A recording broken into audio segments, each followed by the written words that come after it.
up, everybody? Welcome back to a brand new 19th location, 20-something episode of Hats, Tats, and Stats. We are back. We are bearded, and it's awesome. It's a lot warmer in here than my garage, that's for sure. Oh, God. Garage day would be a tough day right now. I thought about it. You know, I'd be on board. Be wearing pants, though. I still got the winter hats out. So do I. I wore one today. I'm a little chilly. Pansy. You know what? I'm bald. I can't help it. Rough life. Hey, Matt's here. Hey. Hey, guy. How you It took a doing? little while, but I'm here. We found him. The lost episode that the third part of is yet to be put together because, well, I know, I've been a little busy. Really, all we did was we found the secret to get Matt to do it. We just corner him at his own house. Right. Yeah, this is actually very convenient for me. Most of my objection to the whole thing was convenience, so this works out. Yeah, Matt goes to about 3 places: the golf courses, work, and home. Yeah. Yep. I sleep at convenient. 1. I was going to say, which is convenient because I I have have to fun go at anywhere to be home. Yeah, He's just here. And the golf dome's right here. You barely got to travel to do that. It makes it. I'd still drive there though. I don't care. I how would close. too. I don't would care too. how Yeah. close it is. Yeah. That's I got way, a set of- way too long to carry I clubs. got a set of clubs to carry. You gotta Sometimes be I kidding me. park farther away than I live, but Depends on how busy they are that day. they're always Yeah, it's jamming over there, man. whatever. Good for I them. thought I saw your old man's truck sitting over there. I was like, Yeah, there's always a blue truck in there. Yeah. Yeah. It's got the silver grill though. It's not the red Well, one. Well, they serve alcohol there. It could be Tony. I've told him about it. it's fair roll of the dice on that one. Yeah. So first things first here, we got some lot of football news happening. And the biggest one, which is a personal heartbreak, because I love football. I want more football. I think competition for the NFL will only make the NFL better. The rise and fall of the AAF. Yeah. It happened quick. 8 weeks into a 10-week season. I thought it was 6. Was it 8? They made a full 8? Well, they like around the week 4, 5, 6 is when they started to falter, and the owner for I believe the Hurricanes pumped some. That was Yeah. week 1. Yeah. I thought. They couldn't pay week 1 set like bills. Week 2, Right, yeah, right. they couldn't pay week 2 bills, and they brought him in pretty quick because the original investors or whatever backed out. Right. So they were in a shamble early. Yeah, I don't know. I don't think it was competition for the NFL so much. I think the idea yet. behind it was supposed to be like a feeder league, almost like a minor league type system that baseball has, which I thought was a good idea. And clearly, there are plenty of guys that have signed with teams since they dropped. So in my mind, it was working in that sense. That's Absolutely. just financially, I think the league was rushed. I think the pressure of the XFL made the AAF jump the gun to try and be first in the door, because if you come out after XFL, now you have less players, Right. And so I think they jumped the gun, and the money obviously killed them. So that's My argument with that, and the reason why I was so, and I didn't even watch very many of the games. I just like the idea of the league. But what made me the most angry was that it was Charlie Ebersol, who was the son of the co-founder of the original XFL with Vince. Yeah, so who already had jumped the gun once. Yeah, you Right. saw what happened when you aren't prepared for that, and why that son couldn't strike another deal with Vince and get in on the XFL part, unless Vince wanted nothing to do with him, knowing that this would have happened. Well, somebody like Vince reminds me of a guy that doesn't need to partner with you. He's kind of like Donald Trump. I'm just going to step on you instead. Well, his slow playing it has seemed to work out. At Yeah. least he's not out of business yet. Though he did hire Doug Whaley, so I'm sure he's well on his way. Listen, They didn't ask him to sign players. I mean, No, he's just running the league, isn't he? someone's got to, right? I know. He couldn't run. Napoleon's got nothing to do now. Oh, God. Poor guy. Yeah, there's a lot of players with nothing to do, Yeah. which was a shame, especially with the fact that some of them were injured and now they have no health care. Right. Like, Yeah, you're a failure on multiple levels. I think that adds you to the suck list if that. Oh, shit. If that thing's still going. Comes out hot. I'm just saying, you're an idiot. You're Hot an takes. idiot. Hot takes. You saw it you happen did. once. You This did. is Matt's segment. You get a pick of the week. I get a entry. This is Matt's. You're an idiot. Oh my God, you're Hashtag, an I'm gonna idiot. put it right here. Right, not on the Josh Allen jersey, but right in front. I'll block my face. Listen, Charlie Hashtag, Ebersol. You're an idiot. You're an idiot. I don't know what else to say to you. Yeah. I mean, learn from your mistakes. That's pretty bad. Yeah. That's pretty bad. So we've seen the impact that the AAF has had on the NFL. We've seen players get another opportunity, get picked up after showing some flashes of brilliance. I loved some of the bigger hits, some of the, and obviously you can't have Drew Brees taking a blindside Why not? kill shot because the business aspect of it. But don't play a sport you don't want to get hurt, pussy. But you're never going to see those hits in the NFL again. I loved seeing them back. I thought it brought one of my favorite parts is the overtime, or not the overtime, the onside kick thing. Yeah, which I think the that's NFL has now, fantastic. from what I understand, has adopted. For Absolutely, this year. absolutely. I mean, because if you're gonna take away what a real onside kick is, because we're not allowed to play football anymore, then give me something else. Give me something to watch. God, I love because I love an being on that onside front kick line. might as well be a commercial break to me. I'm going to take a piss. Right. So I was like, I miss being on that front line for onside kicks. yeah, because you knew all your job was to kill somebody. Yeah, it was great. It was like playing Risk? Yeah. All right, these guys are going for you, and you get the ball behind you. It was great. So I mean, we're getting close to not having kickoffs too, which whatever. And then I believe the other big one was the potential no more extra points. Everything's got to be for 2. I believe they were toying with because that's been a conversation for a minute, and I think once they moved it back and the percentages went down, like the play's not a guarantee anymore. Right. So as far as I'm concerned, at least to me, leave it alone. I think it did its job by moving it back. It makes it you think about going for 2 for more because now you're closer. Right. And with these kickers that just somehow can't hit the broadside of a barn anymore, the extra point play is now exciting. I mean, it's a thing. So yeah, I used to think 35 yards or whatever it is was an automatic for these NFL kickers, and all of a sudden they moved the extra point back there, and they got to do it more often, and all of a sudden they're shanking kicks. Yeah, I wonder if right. it's in their head because it's just an extra point. Like I think there's a routine of a kicker about getting called out for a field goal and like a timing and a feel, and I wonder if the extra point is just mentally messing with them. like calling a reliever out before he has a chance to go through his pregame. Or those weird relievers who only pitch the 8th inning and they get called in the 7th, and they're like, well, No, he's got to get I'm not ready. What's an odd number? I don't know what the hell this is. So, what is the rise and fall of the AAF have? Does this impact the XFL? Does the XFL learn from this on top of their own fuck up the first time? I mean, you'd sure hope so. Because I can tell you the one thing that Vince McMahon's not going to have a problem doing is paying people. No. Well, I mean, it's a lot of money to go around, though. I can understand why the AAF had a hard time doing stuff. If you think about teams and staff and player salaries, I mean, that's a lot of money to be shelled out. But, I mean, I think they're doing it the right way. Yeah. So I have a lot more hope for them. And, again, you would assume that they're going to learn from some mistakes. If I was Vince, the second this league closed down, I was calling some people like, hey, you want to come over here? Because I'm gonna nitpick your brain, and I'm going to take everything out of it I can. Yeah, the biggest thing I see doing to hurt the XFL is that it might hurt the fan base in the sense of, well, why would I get invested? The most recent one that just happened closed. Yeah, I'm not going to emotionally invest myself in something that's not going to last. Are you going to get season ticket holders? Like, I mean, I didn't even get a chance to order my Hot Shots starter jacket, but I was this close. Yeah. I might order it anyways, just because. Well, they might go on sale soon before they ship them to Kenya. Yeah, and then it'll be worth $1 million later. Like, hey, remember this league that didn't work out? Check out my if you had an original He Hate Me jersey, imagine what that thing's worth right now. Probably at least. I wouldn't be sitting here talking to you assholes. $100.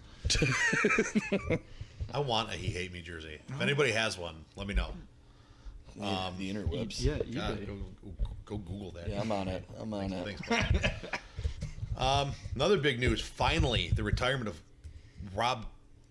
Yeah. Mother effing Gronkowski. That's about how he says his name too. He's so stupid. Rob Gronkowski. Listen. Thank God. Seriously.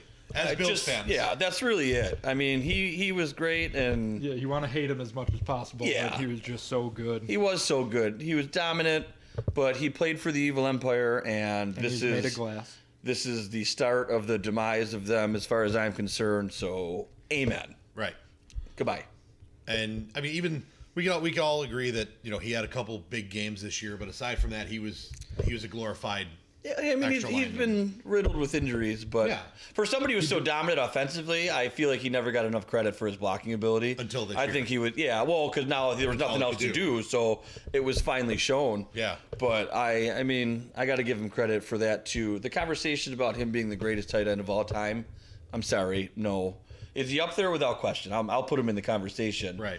But, I mean, I'll put Tony Gonzalez ahead of you. I was going to say, who do you got ahead of him? Yeah. I mean, first of all, longevity-wise, yes. I mean, and he was so good for so long. Right. I think there's something to be said for that, too. For a shorter period of time. Yeah, and getting hurt. Staying healthy, I know sometimes it's just bad luck, but if I can put a resume together that's twice as long as yours, well, it counts for something. It has to. Yes. I'm not going to extrapolate your 8-year career of what it might have been because it just wasn't. So. But when we talk about greatest QBs of all time, you look at rings being counted as. Well, a lot of people do. Well, Gronk's got how many rings now? But Gronk's not the center of attention. The reason we talk about quarterbacks and rings is because theoretically they're the focal point of the squad. But he's got them. Of course he does. Oh, right. You know who else has got rings? Backup quarterbacks that we don't talk about. Carson Wentz has got a Super Bowl ring. For what?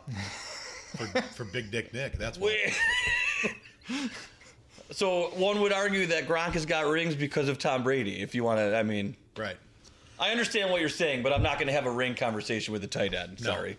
And I agree. If you're talking best of all time at anything, like he had a relatively short career.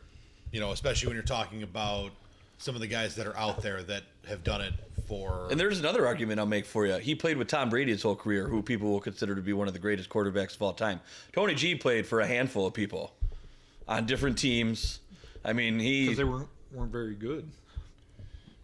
But did he make quarterbacks better? Because his stat lines never disappeared. Would you like some of this proof pudding? What flavor is that? Proof. So the Rob Gronkowski conversation stems to the draft of, is an elite tight end worth a top draft pick? And this is kind of going toward some Bills talk because there are allegedly 2 potential top 10 draft pick tight ends in all these mock drafts and all these assholes that pretend they know things. And I know things. I got a thing that I pretend I know. I'm not taking a tight end in the top 10. In the first round, you slide me back 15 plus. Sure, I'll entertain that conversation. What was it? Howard, the year Howard came out, where we were. I think I debated that. That was one of the few times I would have said, especially for the pieces we had. I thought we had decent pieces, and we had nothing in the middle of a field to offer. So I mean, it's something we need to focus on. I'm glad we got rid of deadweight Clay, which is great. But it's an area that needs to be addressed, but I don't think I'm doing it at number 9. Right. I mean, that's the biggest topic of conversation when you bring these 2 guys from, I believe they're both from Iowa, which the fact that they're both on the same team is... Well, 2 of the top running backs in the draft are from Alabama. I mean, they're saying the backup running back for Alabama is the best running back in the draft. Right. So kind of like the Georgia situation with Chubb and Michelle a couple years ago. Mm-hmm. So, I mean, I guess it's possible. Right. But I have a franchise quarterback, theoretically. I'll take the beef up front all day, every day. He needs to be on his feet to get better. So if I can't throw to the tight end because I can't block anybody, then the order of operations is offensive line, to me. Which I think we did a pretty damn good job of addressing in free agency. This offseason so far has been top-notch to me, and anyone who's complaining about it really pisses me off. I mean, what are you watching? Antonio Brown is destroying the Raiders already. Yep. It's fantastic. Love it. He looks like an ass, chirping at Juju Smith-Schuster, has done nothing wrong. And he's just talking to talk. Yeah. You look Need like the a headline tart. somehow. What's that? Need headline somehow. Yeah, because his hair doesn't do it, or his yellow mustache. A friggin' loser. Just go on dancing with the stars. And I think, would Odell have been nice? Yes, but I think we would have gotten a New York Giants Odell. I think Odell's going to be a different person in Cleveland hanging out with his best friend. I think he's just going to be... Part of me feels like he almost did all that crap on purpose to get... It was planned from day one. He knew he wanted to go somewhere where he was going. I think you're going to get a different... Which scares the crap out of me because he's so damn good. But right. I think he's going to be a borderline model citizen over there because he's hanging out with his friend now. Yeah. I mean, until the wheels potentially fall off, because God knows Oh, I mean, they're gonna bomb it somehow. If the Browns are the Browns, yeah, Odell's probably gonna go rogue at some point. But they're only gonna bomb it solely based on the fact that they're gonna find a way, like they did last year, to have a running back who's running with a chip on his shoulder, and then they're gonna say, "Oh, hey, by the way, we traded you." Well, I think they scare me. They did, yeah. They scare absolutely. me. If you want to, I mean, I'm Absolutely. to a point where I think they're going to compete for the division, and I would probably consider them to be the favorite at this point. I agree. Until they brown it. That's all we can hope for, is that they brown it, without question. But We're banking on years of history. Yeah, that's it. I mean, well, because we're living proof too. We're just years of history at this point. Yeah. So, yeah, I'm rooting for the brown it, but they scare the crap out of me. Speaking of browning it, I had it listed here to touch on the Antonio Brown debacle. All I can say is Antonio Brown's a jackass. Yeah, like put him on the suck list. Yeah, he's on the suck list forever. Like numero uno, never leaving. We don't even need to touch on that. So our last bit here on the football. What do the Bills do at 9? Do we take the best player available? Do we go offensive line over best player available? Do we trade back? I have two choices. I take the tackle if he's there. I know who you want. He ain't gonna be there. I'm sorry, Quinnen.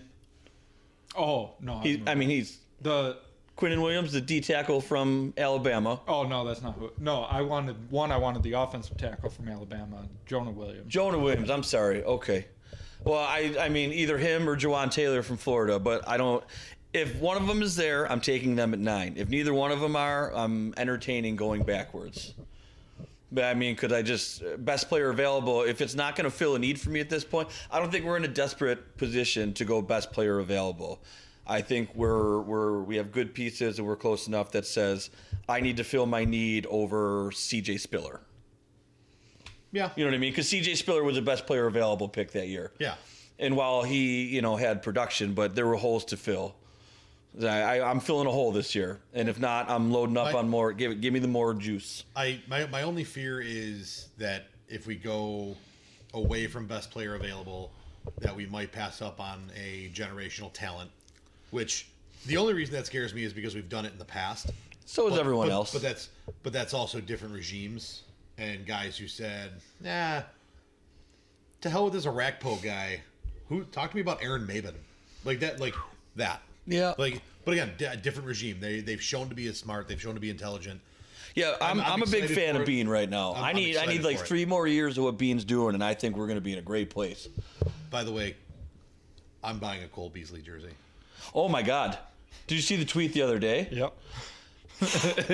Listen, I'm going to put this out there, and it's just savagery. I'm going to tag the man because I want to try to get him on this podcast because, please. Yeah, I will buy if we can get Cole Beasley on this podcast, I think all 3 of us will buy. I actually just got a little goosebump itch because he seems so real that I feel like this idea isn't as far-fetched as it may sound to some people. Right. Guy, you're an absolute savage, and we're loving every fucking minute of it. Oh, you don't want to burn bridges for when you're done and want to I don't want to be in the NFL when I'm done playing. Every time I read his text or his tweets, all I hear is "suck this dick." That's all I hear. Sorry, I just for the children at home. Yeah. But Jesus, I mean the facilities so shit good. On Dallas. I'm like, oh my God. I mean, I would have thought Dallas was better than our crap too. It's Jerry's world, but I don't care if he's lying. Awesome. Yeah. Perfect. I don't care if he's stuck working out Rocky style in a barn out back, and he's just telling you it's awesome. Listen, he might like it that way. They just shared new pictures of their new gym. I saw the outside. I didn't see the inside, but the tweet came out before the picture. That's true. So for all I know, last week he was pushing rocks down fucking Abbott. I know with an ox yoke on his back.